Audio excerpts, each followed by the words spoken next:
Welcome to Meet the Press Now. I'm Gabe Gutierrez. As Washington, the country, and key U.S. allies mourn the sudden death of Republican Senator Lindsey Graham of South Carolina at the age of 71. He was a fixture not only on Capitol Hill, but on the world stage. And his passing leaves a major void for the Senate as an institution, while also raising questions about the future of President Trump's agenda, both at home and abroad. You're looking at live pictures in South Carolina, where Governor Henry McMaster is set to announce his appointment to fill Senator Graham's seat through the end of the year. We'll bring you those remarks once they begin. Earlier today, President Trump recommended on social media that Senator Graham's sister, Darline, serve out the rest of the term, calling it a, quote, fabulous tribute to the late senator. President Trump reacted to Senator Graham's sudden death yesterday on Meet the Press. He was such an advocate. He was, if he wanted to get something, and he had a unique ability. He was able to deal with Democrats and Republicans. If I had a problem, a real problem, I wouldn't often ask. But if I had a problem with a Democrat, he could work it out. He was a great politician, actually. People loved him. Everybody loved him. Well, no, he had some enemies. He was a tough cookie. Don't misunderstand. He was a tough cookie in many ways. If he wanted to get something, if he thought he was right and he had people against him, he could be very tough, actually. But he was a good person. Senators on both sides of the aisle also expressing their shock and condolences after Senator Graham's passing. According to his office, Senator Graham died on Saturday night from a brief and sudden illness. His office revealing yesterday the preliminary cause of death was a tear in his aorta. Senator Graham leaves behind a long and complicated legacy. Despite initially opposing Trump as a 2016 GOP nominee, Graham became his close ally, helping champion the president's agenda through the Senate.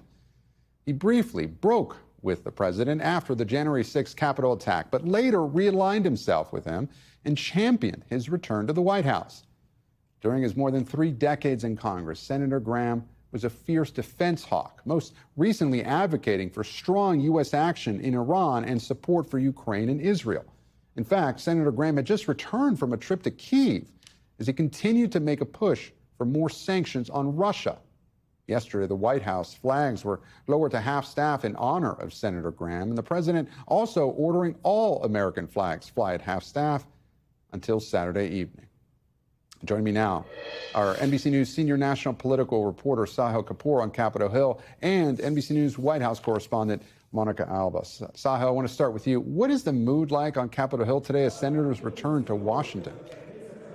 Somber. Lindsey Graham had made a lot of friends in this building over 3 decades. They remember him for his humor and his wit, for his unique ability to influence causes that he cared about, and for his, I think, his ability, to get involved in so many different things, to have such an impact across various issues, across party lines. Outside his office right now, there's a signing book on the Senate floor. His desk is currently covered in a black shroud. There's a bowl of white roses on it. Just moments ago, Senate Majority Leader John Thune paid a moving tribute to Lindsey Graham, called him a senator, warrior, patriot, statesman, most of all, a friend. Then he choked up. He had tears in his eyes, struggled to get through that speech. There was also the Democratic Senator Chris Murphy said he fought with Lindsey more than I worked with him, but if there was a big issue before the Senate, one thing was true: you couldn't avoid him.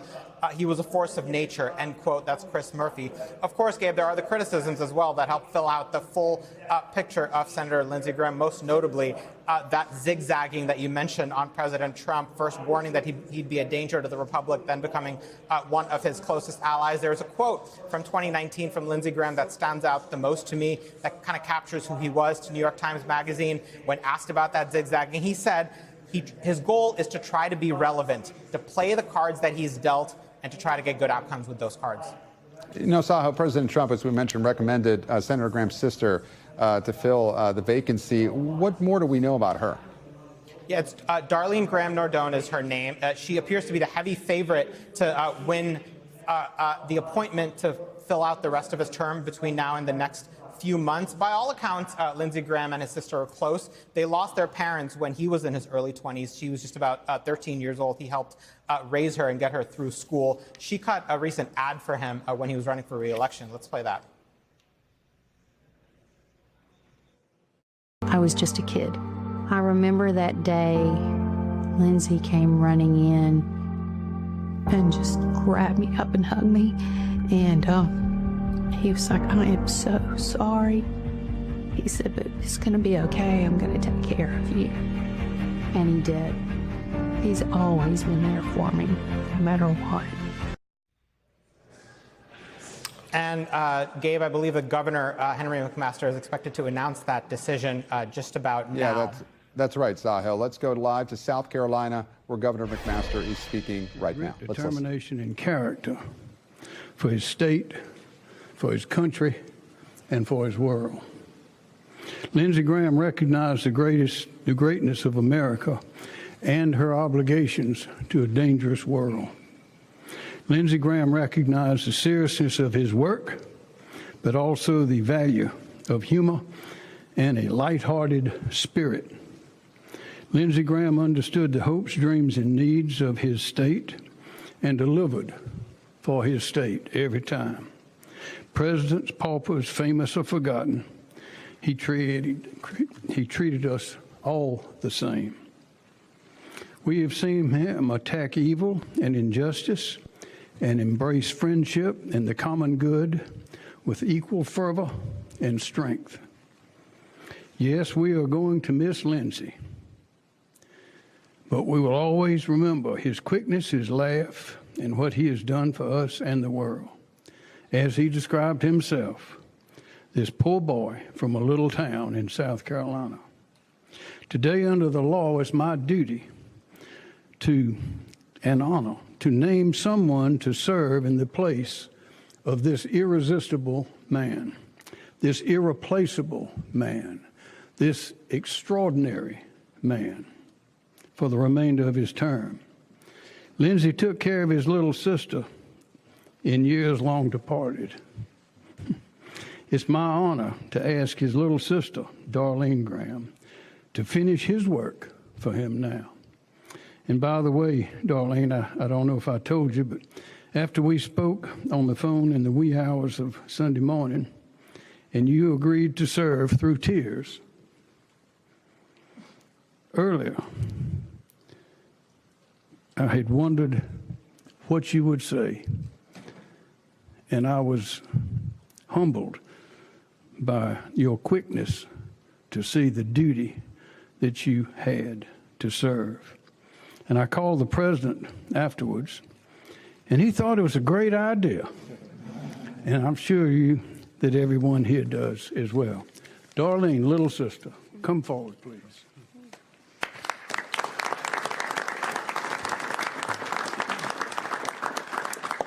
Thank you, Governor, and just bear with me as I try to get through this. But first, I just want to say one thing I've never heard Lindsey described as is irresistible. So, okay, we'll just start with that. But first, I would like to thank everyone who has called and reached out over the past couple of days. I can't tell you how much it's meant to me and our family.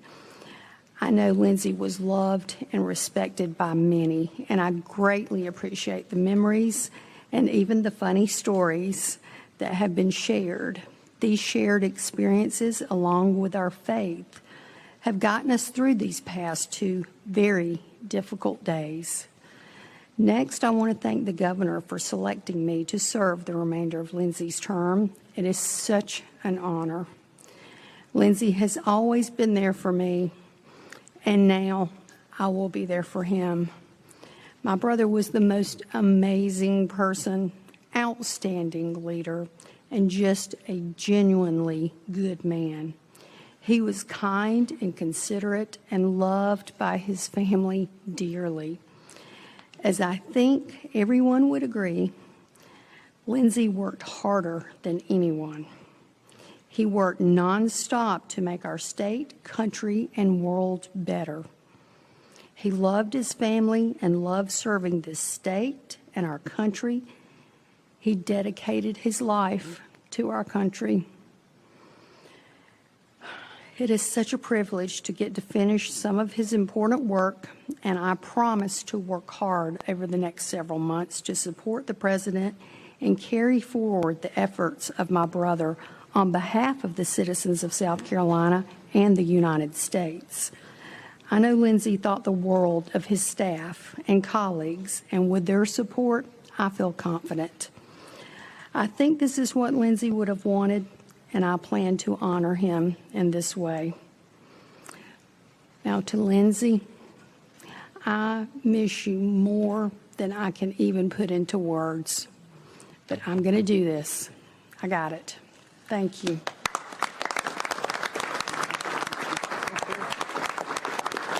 Thank you. That concludes this ceremony. Thank you. And there's Governor McMaster wrapping up his announcement right there, selecting Lindsey Graham's sister, Darline Graham Nordone, to fill his Senate seat. It was a very emotional message from his sister. She's saying that this was what Lindsey would have wanted. Also, the governor saying that he called her on Sunday morning, so before President Trump would have voiced his opinion on this one. I want to go back to Sahil Kapoor, who's watching along with me here on Capitol Hill. Sahil, your reaction to that announcement and where this all goes from here. Straight and to the point, the governor, as expected, chose Senator Lindsey Graham's younger sister to finish out the remainder of his term, which goes through the end of this year. Sometime likely in the next month, Republicans will hold a special primary election to pick a new nominee for the general election in November who will serve for the next 6 years. Far from clear that Darline Graham Nordone will try to be that nominee. There's no indication of that. She's not a politician, nor is she a public figure. There are some candidates who have been suggested for that, including the Lieutenant Governor, Pamela Yvette, who was one of the runners-up in the governor primary. There are others like Congresswoman Nancy Mace who have indicated some interest in that. That's another story for another day. The winner will face Annie Andrews, the Democrat, and the Republican will be heavily favored in that bright red state, Gabe. In the meantime, here on Capitol Hill, Lindsey Graham's sudden and unexpected death does leave a void, including on the Budget Committee, where he has been the chairman recently. In addition to that, there's going to have to be a new chairman, Senator Ron Johnson, by seniority. And the fact that the two others ahead of him are chairs of other committees and can't get that spot. He seems to be the favorite to become the next chair of the Budget Committee. And on the Judiciary Committee, there's going to be an empty Republican, or rather an empty seat that's going to be filled by a Republican. It's not going to be a situation where Graham's sister simply necessarily takes all of his seats on committees. A Republican leadership can reshuffle those, but that's the situation. She is going to be sworn in, and once she is sworn in, Republicans can figure out the committee assignments in terms of what to do with the vacancies created by Senator Lindsey Graham. And Sahil, before I go to Monica over at the White House, I want to play some of the bipartisan reaction we heard today to Senator Graham's death.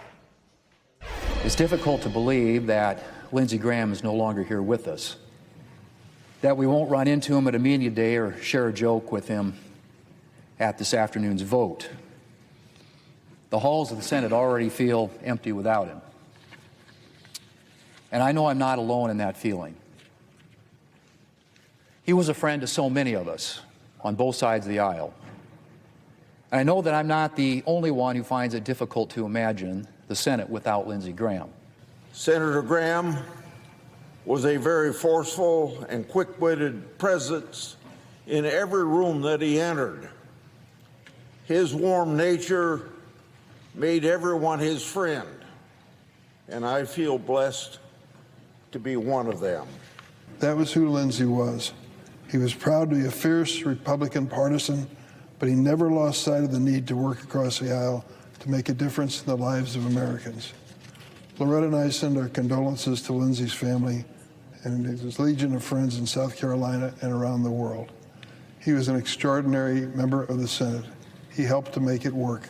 The one thing I can tell you about losing my friend Lindsey is I'm losing someone who understands that we serve in public office for our bosses, the people of South Carolina. And Monica, Senator Graham was seen as somewhat of a Trump whisperer. You know, how important was he as a liaison to this White House, and what does his death mean for the president's relationship with the Senate? Yeah, their relationship was a very significant one, Gabe, but of course it did start out pretty rocky with Senator Graham being one of candidate Trump's fiercest critics and then, of course, becoming one of his most loyal allies. I think what is really interesting is the way that sort of the president is talking about this and pointing out pretty plainly that Senator Graham was somebody who was relentless in getting in touch with him. And this is a president who does pick up his cell phone pretty frequently. And he has noted that on the other end of it, more often than not, was a Senator Lindsey Graham who was trying to get him to see his point of view on a lot of different foreign policy topics, but on domestic topics as well. Of course, the two golfed together. They spent recreational time like that together, too, where they were always talking about policy and things that Senator Graham did try to act as a bridge over between Congress and the White House, certainly. And so they shared a lot of that in the White House. The president, of course, saying that he really does support this move to nominate his sister, saying that this is something that he had also recommended to the governor and that he believes is something that Senator Graham would have wanted. As you heard, Darline herself mentioned that as well, that even though this is hard and emotional for her, she says, in her words, quote, "I got this." Gabe. And Monica, Senator Graham also had President Trump's ear, of course, when it came to foreign policy. He was just in Kyiv, actually, just hours before his death. Let's listen to some of what Senator Graham had to say. We've reached agreement with the White House on a version of the Russian sanctions bill that they will support. It means it's going to become law. So when I get back to Washington, I'm going to go with Senator Blumenthal to the Republican and Democratic leader to see if we can find time to move this Russian sanctions package that would give tools to President Trump to help end this war. I've never been more optimistic than I am today that we have the formula to end this war. There you see it, Senator Graham working really up until the very end. Again, that was just hours before he returned returned back to Washington. Monica, is there anyone within the president's inner circle who can kind of fill that void to replace Senator Graham's voice when it comes to how the president views foreign policy?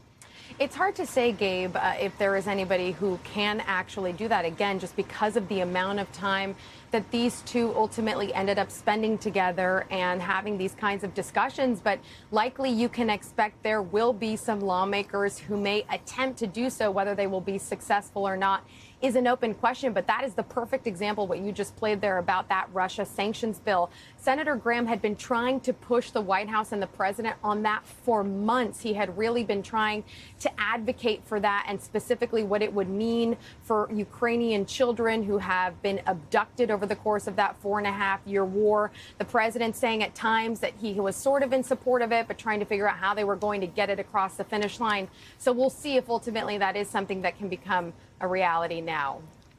And Monica, I just want to bring this up. We have video of FBI agents entering Senator Graham's home today. Do we know why that is?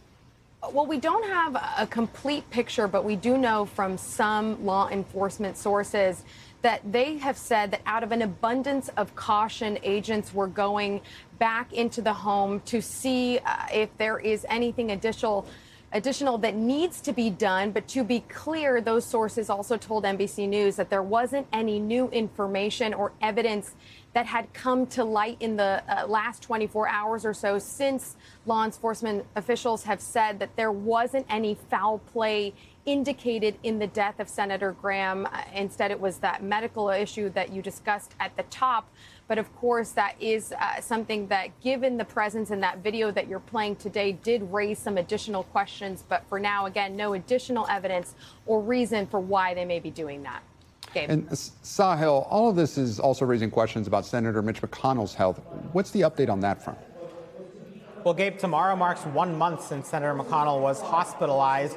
And yesterday was the first time we heard any update from his office on the specifics of his condition. He released that photo, his office did, in the hospital bed with his wife, Elaine Chao. McConnell said in a statement, again, the first time we've heard him directly speak or rather be quoted, said his doctors confirmed he didn't break any bones or suffer a concussion, that he was in the hospital due to a fall, that he didn't have a heart attack or a stroke, that he doesn't have tumors or hemorrhages. He said he was briefly unconscious and had a mild case of pneumonia in the middle of this hospital stay. However, despite all of that, he said he has unfinished business in the Senate. He plans to serve out the remainder of his term. He is retiring at the end of this year. But notably, he's not ready to come back to the Senate yet. So Republicans here will still be without his vote until such time as he does physically return. Gabe.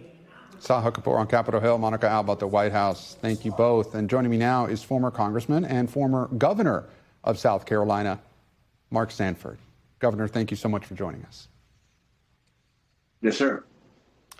And my condolences to you. You were certainly very close with Senator Graham. Of course, you were elected back in the 90s during the Gingrich Revolution. You've had a long relationship with him. I want to get your reaction to the selection of his sister to fill his Senate seat, at least in the short term. You know, there are no happy endings to these kinds of stories, but I think that's about as happy as you can get. The fact that, you know, that she serves out the last 5 months or so of his term, I think is a fitting tribute to the life that he lived and to, frankly, their closeness. They've always been very, very close as brother and sister. And take me back to those first hours. How did you first hear of Senator Graham's passing, and what was your initial reaction? Former staffer called me at 3:15 yesterday morning, and it was so, I mean, just out of place. I said, this makes no sense. This can't be. And he said, look, you know, Governor, I wouldn't be calling you at 3:15 in the morning, waking you if this wasn't something that I thought was very significant, important, and something you ought to know. And it was a former staffer, as I'd mentioned, that called me, and then a succession of calls from there, and it obviously became real, but it was shocking and not the kind of thing that you could really believe. It was like, well, this makes no sense. Lindsey has been a force to be reckoned with since the early 90s here in South Carolina. And so the idea of him being gone is just something that doesn't fit. It's shocking and saddening. Governor, what will you remember most about him? And also, what do you think Senator Graham's legacy will be? What I most remember are just the happy times. You know, we started in Congress together in the early 90s, and then we ran for statewide office at the same time, which meant we went to all the chicken dinners and barbecues and all those sorts of things at he ran for Senate and I ran for governor. So, you know, just a lot of funny moments. He had a delightful sense of humor, the way he'd turn a phrase and take an otherwise serious situation and bring a laugh. I remember that. And what I think stands out is the fact that he was willing to risk political capital. I mean, I think that whether you like him or didn't like him, I think to his credit, you know, think about the immigration reform bill, think about things like that. He was willing to risk political capital. And that's something we see too few times these days. And I think that'll be missed in the institution of the Senate. I think it'll be missed here in South Carolina for the way that he led. And Governor, as we mentioned, he, of course, Senator Graham was a giant on Capitol Hill, but also on the world stage. How much of a void do you think he'll leave both in domestic politics, but especially in foreign policy? I know we were having this discussion with Monica over at the White House earlier. You know, he was seen as the voice in the president's ear. I know you broke with your friend Senator Graham over support of President Trump, but how much of a void do you think he leaves behind when it comes to foreign policy in this administration? I think a great deal. I mean, that was his area of expertise and that was his focus. I think that, you know, he was a conduit. He knew how to run the back channels on ideas. And was forceful in the way he did so. I think there'll be a real void left there. Well, you just reacted to Governor McMaster naming his sister Darline to fill that vacancy through the end of his term. And there is now a rush among South Carolina Republicans to fill Senator Graham's Senate seat for the November election. Are you interested in throwing your hat into the ring? And if not, is there someone you hope to see win that special election? I've gotten more than a fair number of calls on that, and I think I'll mold that as time goes on. But right now, I just want to mourn Lindsey and stay focused on, what's ahead for him and his family. If you could just leave us with, another story of Senator Graham, something that, perhaps think back to the early 90s when you and him came here to Washington. Anything you want to leave us with that you think would honor his life and legacy? It's a longer story. We don't have time to get into it, but there's a fantastic story that goes almost back to founding fathers kind of feel. In that a number of us, 11 or 13 of us, had voted against what's called the rule, which is the mechanism by which the majority controls the House floor, based on some things we didn't like. Long story short, we were drugged down to HC5, which is down in the bowels of the Capitol. And Steve Largent, who played professional football with the Seahawks, former NFL Hall of Famer, stood up and said, Mr. Speaker, I'm not going to be intimidated, and went through a beautiful speech as to why he thought the caucus in this case was wrong. Lindsey came up right afterward and said, well, Mr. Speaker, I can be intimidated. Just brought down the House in his timing and the way he diffused an otherwise fairly tense situation. I could give you 100 stories like that with Lindsey. Sure. And one more, Governor. Look, so many tributes have poured in here in Washington and really around the world. Still, there are some on the Democratic side who have a different view of Senator Graham's politics. They argue that he went back on his principles when he supported President Trump. That is something that, again, you and him didn't see eye to eye on, specifically on that point, perhaps. But what would you say to people who say that Senator Graham, perhaps went back on some of his principle in support of the president to have access to the president of the United States? Again, Lindsey and I agreed on that and many other things, but he was a pragmatic politician, and pragmatic politicians are about not necessarily being iconoclast or idealistic on views. They're very practical. How do I find and stay close to power, and then how do I use the tools that come with power? And he was very studied on that, and so he viewed it as a means to an end, which is by staying close to McCain and then ultimately Trump. I'll have more levers to pull in making a difference in my state. He did it very well. Governor Mark Sanford, thank you so much for your time. Yes, sir. And we'll have more on Senator Graham's life and legacy later this hour. But coming up, on war footing once again, U.S. and Iranian forces trade heavy strikes using missiles and drones in the seas and skies, as President Trump says the U.S. is renewing a blockade on Iran and tolling other nations for safe passage through the Strait of Hormuz. Plus, another deadly ICE-involved shooting, this time in Maine. What do we know about the incident and how local officials and the Democratic Senate candidates are responding? You're watching Meet the Press Now. Stay with us.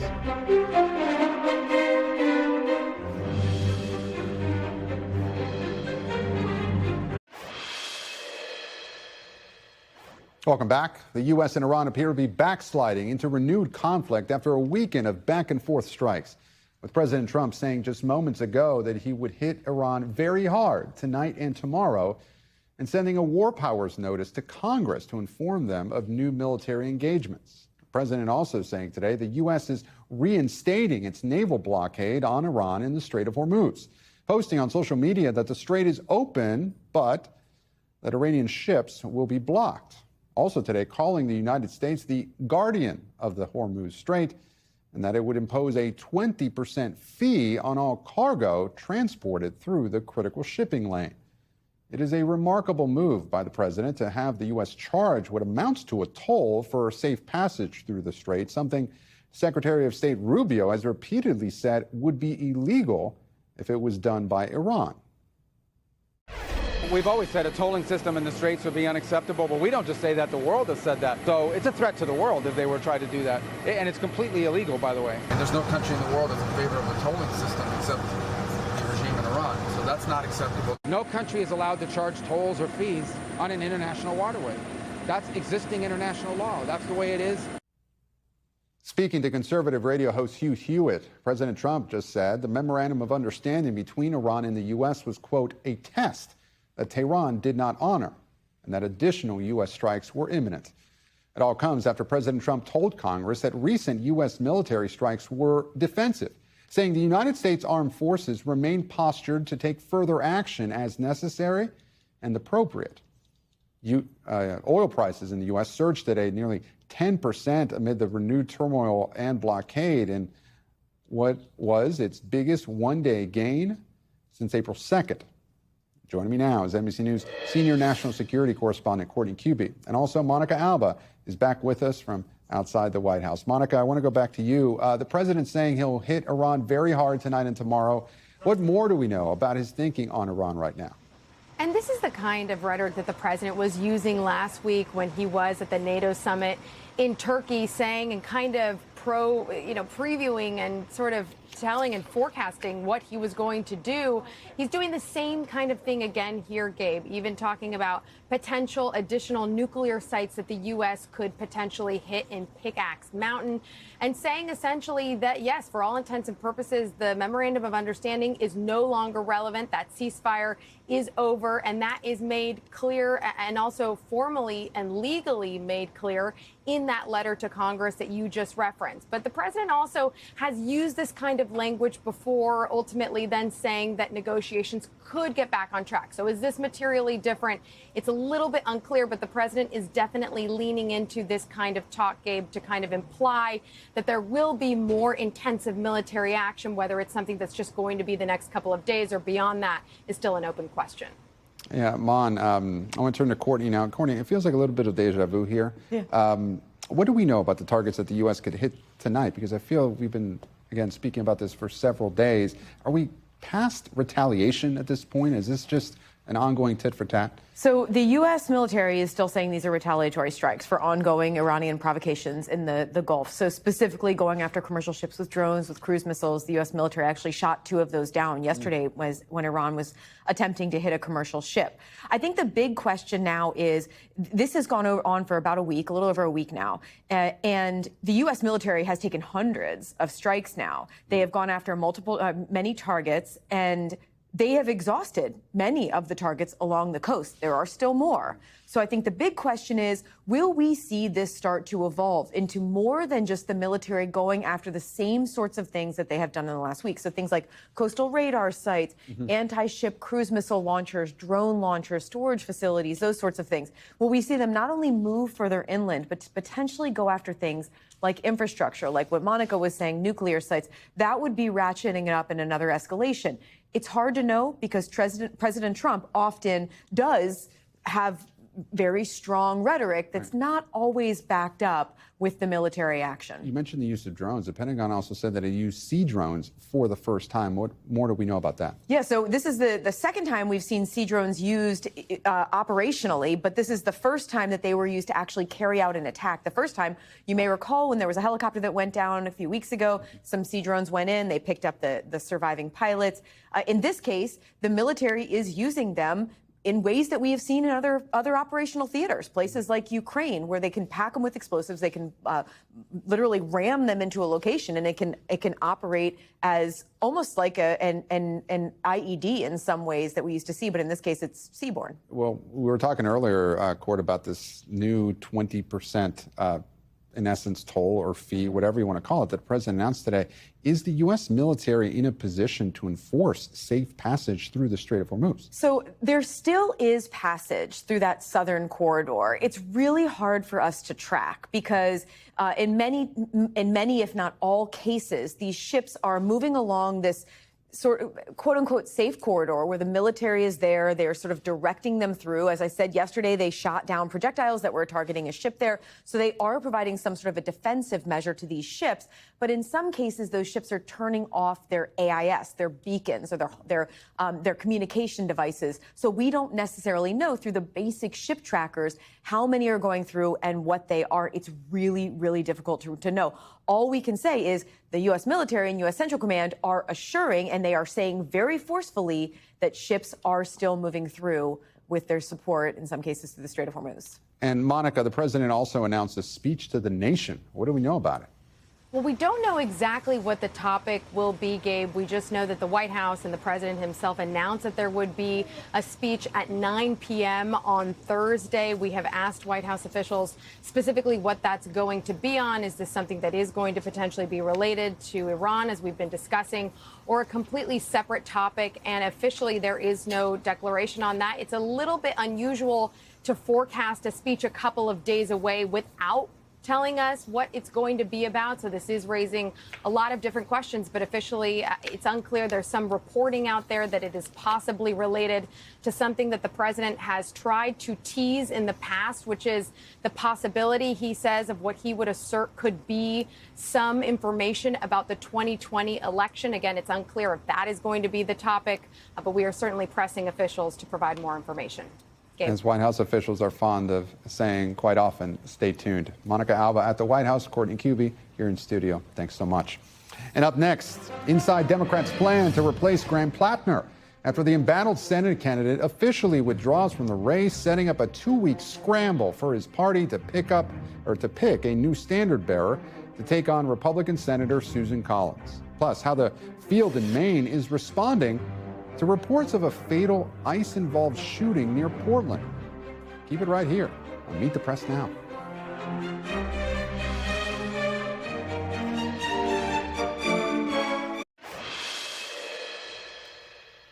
Welcome back. We're following breaking news out of Maine, where federal officials are now investigating a deadly shooting involving ICE officers. Authorities say the shooting took place in Biniford, about 20 miles southwest of Portland. They are not providing many details about the circumstances surrounding what happened, but local police say they will not be involved in the investigation. Maine Senator Angus King telling reporters that Homeland Security Secretary Mark Wayne Mullen has assured him the federal investigation will be fair. My statement to Secretary Mullen, I said, I'm going to say that you have committed to me that this investigation will be full, fair, and transparent. Can I say that? He said, yes, absolutely. ICE's operations in Maine have become a flashpoint in the state Senate race, just as Democrats over the weekend announced their plans to hold a convention to pick their replacement for Graham Plattner, who made abolishing ICE a pillar of his campaign and who formally withdrew from the race on Friday. Several of the Democratic candidates were reportedly in attendance at an anti-ICE demonstration held today in response to this morning's shooting. NBC News senior Homeland Security correspondent Julia Ainsley joins me now. Julia, thanks so much for being here. What are DHS officials saying about this shooting? In short, nothing. It's actually really surprising. This happened at 7:30 this morning. Here we are, past 4:30 p.m. Nothing yet on the record from DHS or ICE spokespeople. Gabe, I think it's a little bit of a lessons learned after Minneapolis. You know, Kristi Noem spoke too quickly, saying Alex Preddy had drawn his weapon when he encountered Border Patrol. In this case, though, it's really strange how there have been no details emerging. Sources I've spoken to say they want to gather more evidence. I was able to speak to witnesses. We're hearing from local officials, but nothing yet from DHS on the record, either defending what these officers did or explaining anything about the man who was shot here. That's right. The Preddy shooting, Trump administration officials, that afterwards there was this kind of finger pointing on who said what too quickly. Who's leading the investigation into this shooting? We know the FBI is assisting. It appears, just based on what we learned from Senator King there, that DHS is involved and likely taking the lead. That's what happened just last week. If you can believe it, this is the second ICE-involved fatal shooting in less than a week now, and DHS is leading that investigation in Houston.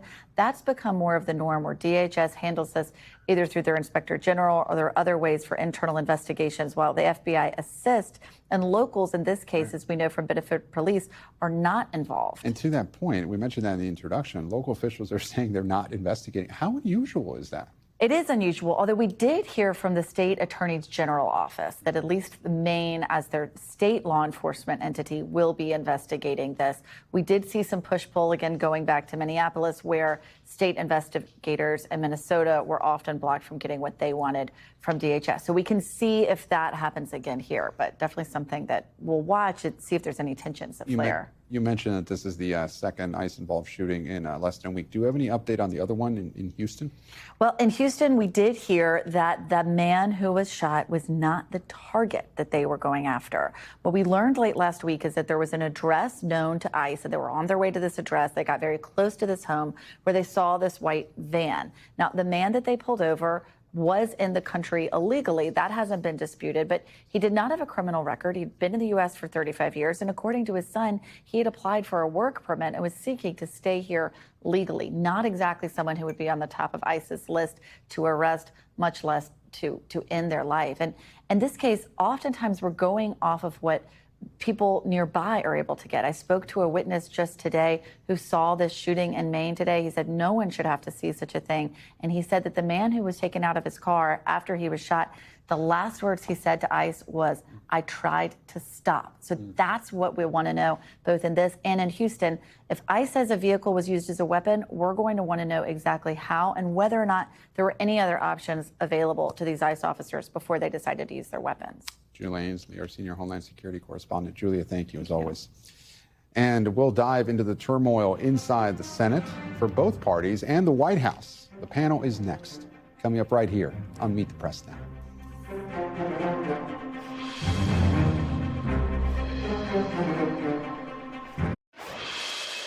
I disagree with Trump on President Trump on occasion. He endorsed me. It's been enormously helpful to me. Thank you, President Trump, for endorsing me. It's helped me in my primary. It's just a reality, and it's a good reality. I think President Trump's doing a hell of a good job, and if you try to destroy him, you're going to get destroyed. That's the takeaway.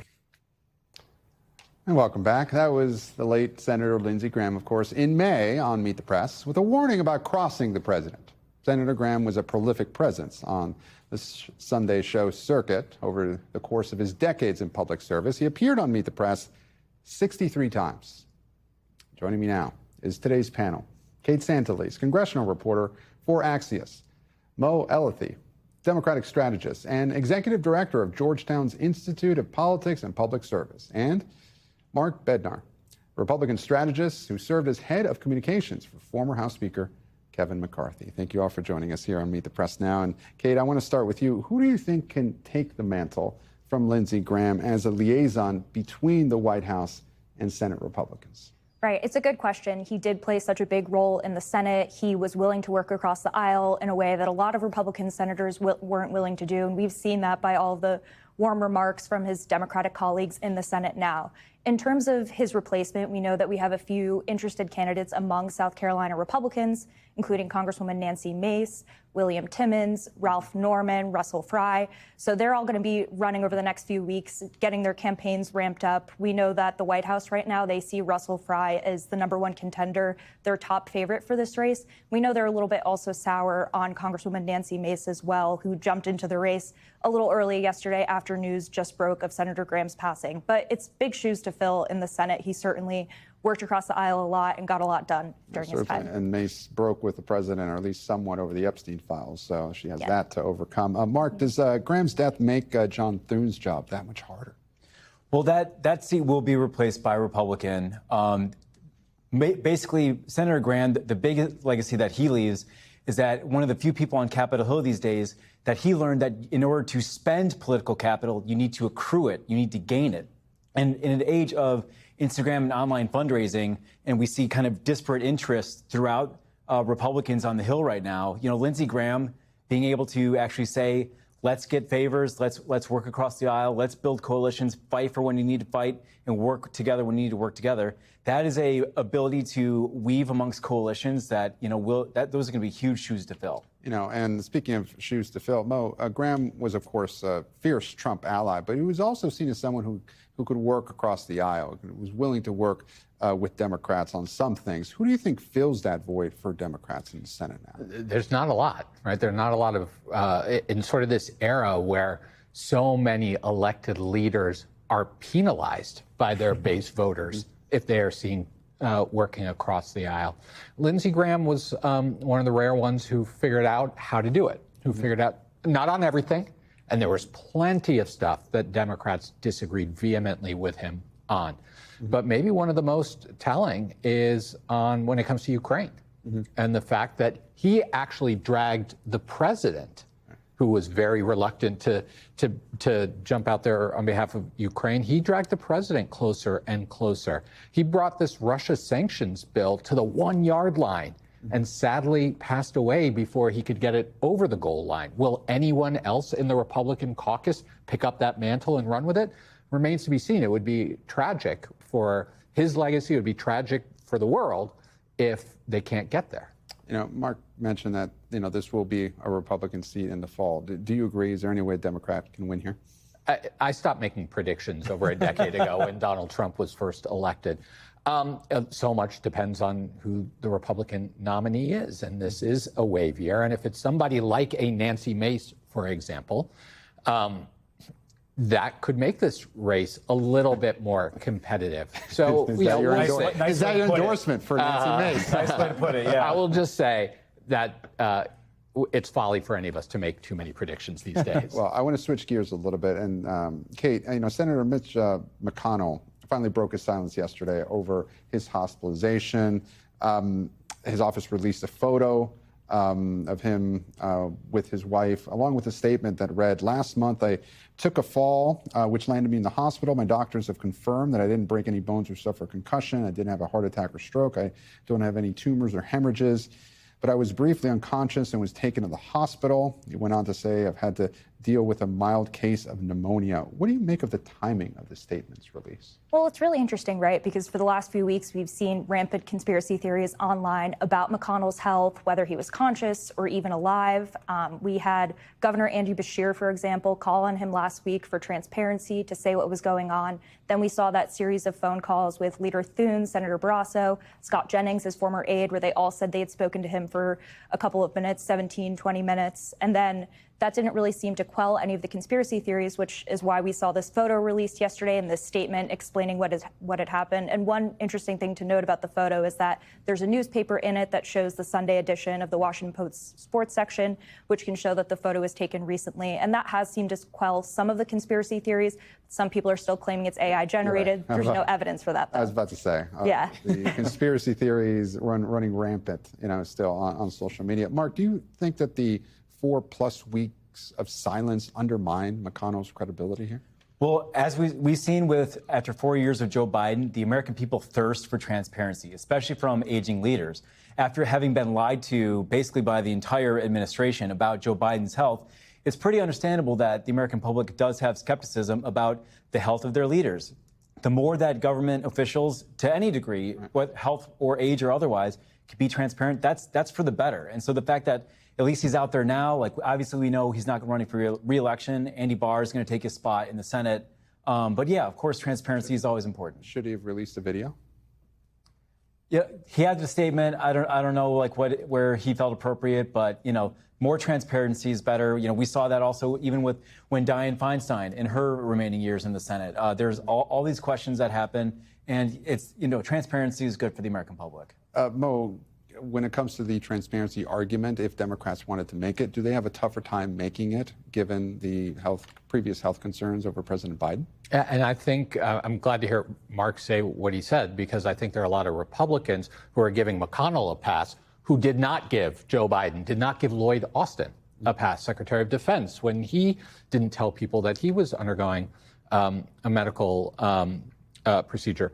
It was wrong when the Democrats in charge did not show transparency. It is wrong whether it is Mitch McConnell, whether it is as Congressman Kaine in New Jersey did not kept their constituents in the dark for a long time. I do believe public officials deserve a certain level of privacy. And I understand men of a certain age certainly don't like to share like to be open about their medical conditions. But I can't think of any other job where you would hide from your boss for weeks and weeks and weeks that you weren't what your condition was. All of these individuals have kept it from their boss, and that hurts the credibility of government. That hurts the credibility of the institution. And turning to Maine, Democrats announced details for their convention to replace Graham Plattner as their candidate in the Senate. It's going to take place on July 25th. It will include more than 600 delegates from all 16 counties in Maine. Mo, what would you consider a successful convention? a nominee who is not named Graham Plattner. That is first and foremost. Good riddance to Graham Plattner. I was never on board the Plattner train. The guy was clearly a train wreck as a candidate. So I think what we want is a candidate. We see polling that shows generic Democrat defeats Susan Collins. Now, a generic Democrat won't win. But if there's somebody who can harness the anxiety of Democratic voters, can deliver a coherent change message, and can put together the mechanics of a campaign quickly, that's the candidate who has a good shot at defeating Susan Collins. The word quickly, Kate, if Graham Plattner's vetting was seen as an abject failure, do Democrats run the risk of nominating a candidate here who would face even less scrutiny or vetting, given the fact that this process is being rushed? I think that's a big concern right now among Democrats and a big topic about how to make this nominating process more transparent. I mean, we're already seeing infighting between some moderate and progressive wings of the Democratic Party. We have about 6 candidates running right now who are all kind of framing themselves as outsider candidates, trying to court Plattner's voters, but also towing that line of trying to distance themselves from him. So this is not going to be a smooth sailing, easy process for anyone involved here. And they really don't have a lot of time. They only have until July 27th to pick a new nominee. And Mark, do you think Susan Collins should feel more or less safe now than she did a week ago? I think she's safe no matter what. You're asking a bullfighter if she's ready for the next bowl, and she is. But as far as these candidates go, it's not just candidates who are running. They're also scrambling to find delegates, too. So you're going to find an ideological sort of Frankenstein's monster that's going to come out of this Democratic convention, because they're going to have to do all this sort of horse trading in order to get all these delegates who are being newly anointed aligned. So I think the circus in the Democratic Party in Maine is understated, and it's only going to get more wild as the days and weeks go on. But would you say it's a healthier process than, say, what happened in 2024 when the entire party establishment anointed Kamala Harris and did not go through, right? This is at least going to be a process where more people will be involved in selecting the nominee, and I think that is a good thing for the party. All right. I'll have to leave it there. Mo, Mark, Kate, thank you so much for joining us here on the panel. And thank you all for watching at home. I'm Gabe Gutierrez, and we are back tomorrow with more Meet the Press Now. There's more news ahead coming up on NBC News Now. Thank you.